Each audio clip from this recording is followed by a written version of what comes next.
Hi guys, welcome guys. आज का हमारा टॉपिक है नॉर्थ हीट थ्योरम एंड ये थर्ड लॉ ऑफ थर्मोडायनेमिक्स से किस तरह रिलेटेड है, आज हम इसको देखेंगे। ठीक है, तो सबसे पहले हम नॉर्थ हीट थ्योरम को देखते हैं। नॉर्थ हीट थ्योरम ने क्या है, पहले हम इसका डेफिनेशन पढ़ लेते हैं। Nernst heat theorem Nernst made और details study about the variation of enthalpy and free energy change delta G of the system with decrease of temperature, the result obtained is called the Nernst heat theorem। जब जो nurse भाई साहब थे उन्होंने क्या किया पता है, उन्होंने हमारा जो थर्मोडायनेमिक का स्टडी चल रहा था, थर्मोडायनेमिक के स्टडी के टाइम उन्होंने डेल्टा एच और डेल्टा जी के वेरिएशन को बताया। कब? जब हमारा टेम्परेचर कम होगा तब। टेम्परेचर कम करने पर ये डेल्टा एच और डेल्टा जी किस तरह से वैरी करते हैं, इसके बारे में उसने डिटेल्ड स्टडी दी। ठीक है, जो हमारे थर्मोडायनेमिक का बहुत ज़्यादा इम्पोर्टेंट पार्ट रहा है।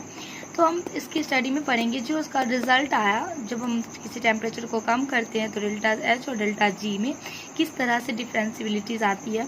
उस स्टडी को किसने बताया? नर्स हीट थ्योरम ने बताया। और ये यहीं से स्टार्ट होता है। Nernst heat theorem lead to the formation of third law of thermodynamics. ठीक है, अब नर्स ने क्या ऑब्जर्व किया था? Nernst obtained that the limit of temperature T equal to zero. अगर हम टेम्परेचर को जीरो करते हैं तो हमारा जो ये वाला फंक्शन है delta G by delta T pressure के क्वांटिटी में, तो वो हमारा पूरा का पूरा कांस्टेंट हो जाता है according to Gibbs Helmholtz equation के अकॉर्डिंग हम देखते हैं। तो जब हम delta G equal to delta H plus T और D delta G by delta T pressure के कांस्टेंट में, तो यहाँ पर अगर हम इस टी का वैल्यू को जीरो कर देते हैं, अगर हम इस टी की वैल्यू को अगर जीरो कर देंगे तो ये यहाँ से जीरो हो जाएगा और हमारा जो डेल्टा जी है वो डेल्टा एच के बराबर रह जाएगा। तो ये this equation itself suggest that it T equal to zero. अगर हम टेम्परेचर को टी इक्वल टू जीरो करते हैं तो delta G equal to delta H हो जाएगा हमारा। ठीक है, हम but not suggest observe that if T equal to अगर हम जीरो करते हैं तो delta G will be the equal to be delta H, जो हमने अभी देखा। And delta H and delta G is quite different quantities. ये दोनों जो है ना वो डिफरेंट क्वांटिटीज है, वो एक दूसरे को अपोज करते हैं। तो हम इस ग्राफ से समझते हैं। ये फिर डेल्टा जी और डेल्टा एच, हमें डेल्टा जी और डेल्टा एच को भी समझना पड़ेगा इस थ्योरम को समझने के लिए, तो वो हम लास्ट में समझ लेंगे कि डेल्टा जी और डेल्टा एच क्या होता है।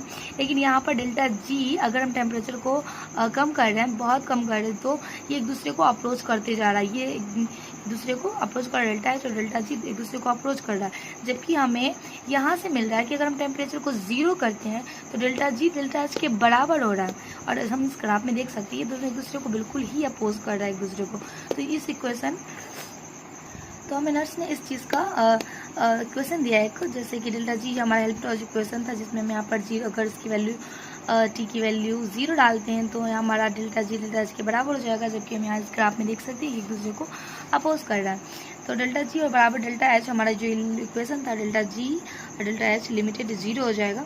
This equation is called Nernst equation. तो हम गाइस देखते हैं कि ये डेल्टा जी और डेल्टा एच होता क्या है डिफरेंस, क्योंकि जिन्होंने नहीं पढ़ा होगा डेल्टा जी डेल्टा एच उनके माइंड में कन्फ्यूजन रहेगा ही हमेशा। डेल्टा एच के बारे में हम देखते हैं। यहाँ पर जो किसी सिस्टम में जो मॉलिक्यूल्स होते हैं, किसी सिस्टम के अंदर जो मॉलिक्यूल्स होते हैं वो मॉलिक्यूल्स रैंडमली मोशन करते रहते हैं, इधर से उधर रैंडमली मोशन करते रहते हैं। ठीक है, तो उनका अंदर का खुद का एक्सटर्नल एनर्जी होता है और उस एनर्जी को हम यू से डिफाइन करते हैं। और जो हम इस सिस्टम का प्रेशर सेट करते हैं, इस सिस्टम का वॉल्यूम सेट करते हैं, तो वो जो प्रेशर और वॉल्यूम होता है, प्रेशर और वॉल्यूम इनका एनर्जी सेट करने में जो एनर्जी लगता है, ये एनर्जी ये दोनों मिला के जो होता है उसे हम एच से डिनोट करते हैं। ये हीट कंटेंट है, इसे हम एच से डिनोट करते हैं। लेकिन गाइस होता क्या है कि आज तक कभी भी किसी सिस्टम का एग्जैक्ट एनर्जी नहीं निकल के आ पाया कि इसके मॉलिक्यूल्स के अंदर कितना एग्जैक्ट एनर्जी है। ठीक है, वो रेंडमली मोशन करते हैं, इसकी वजह से शायद हमें उनका एग्जैक्ट एनर्जी नहीं पता चल पाता है। इसलिए हम इसे एच ना बोल के डेल्टा एच के रूप में प्रेजेंट करते हैं, डेल्टा एच के रूप में प्रेजेंट करते हैं।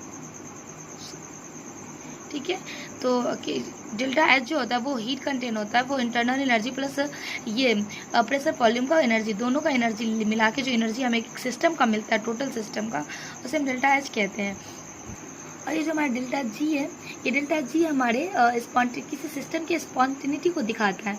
ये जो सिस्टम में जो रिएक्शंस हो रहा है तो वो अपने आप हो रहा है, जैसे स्पॉन्टेनिटी अपने आप होना या फिर किसी मशीन द्वारा उसे करवाना, जो जब हम किसी मशीन द्वारा उसे करवाते हैं उसे हम कहते हैं कि ये स्पॉन्टेनियस है, और जो अपने आप हो जाता है उसे हम स्पॉन्टेनियस बोलते हैं। जहाँ से हीट रिलीज होता है अपने आप उसे हम स्पॉन्टेनियस बोलते हैं, और जहाँ हमें हीट लेना पड़ता है और दे के वर्क करवाना पड़ता है, वर्क डन, तो उसे हम अनस्पॉन्टेनियस बोलते हैं।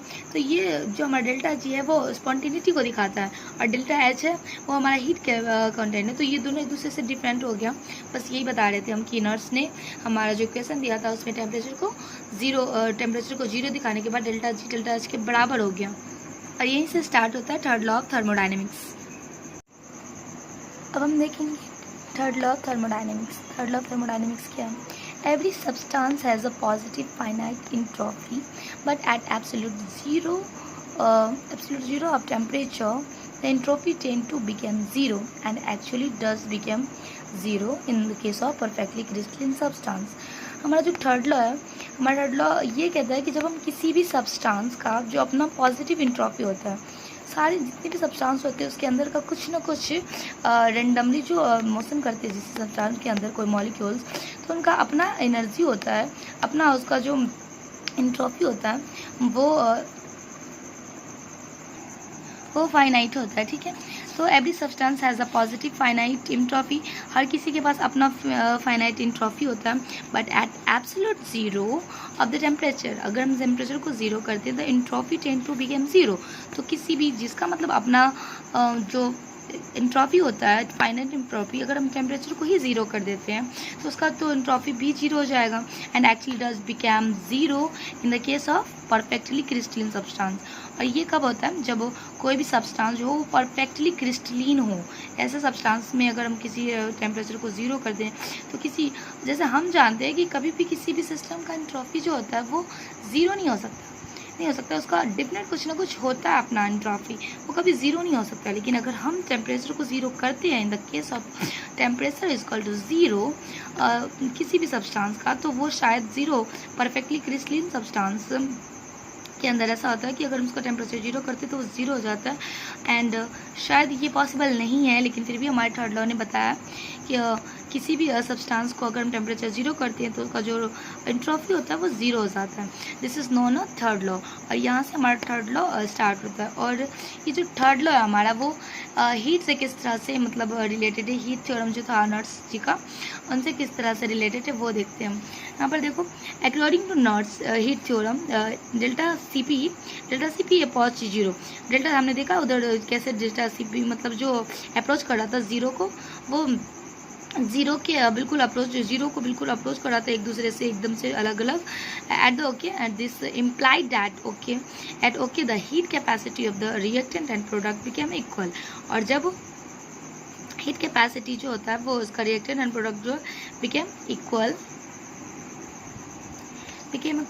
जो हमने देखा था नर्स के थ्योरम में। And this lead to suggest, और यहीं से हमें सजेस्ट हुआ that at absolute zero all substance have the same heat capacity. अगर हम किसी भी सिस्टम का टेम्परेचर जीरो करते हैं तो ऑल सब्सटेंस के पास सेम हीट कैपेसिटी होगी, और यहीं से हमारा स्टार्ट हो जाता है थर्ड लॉ।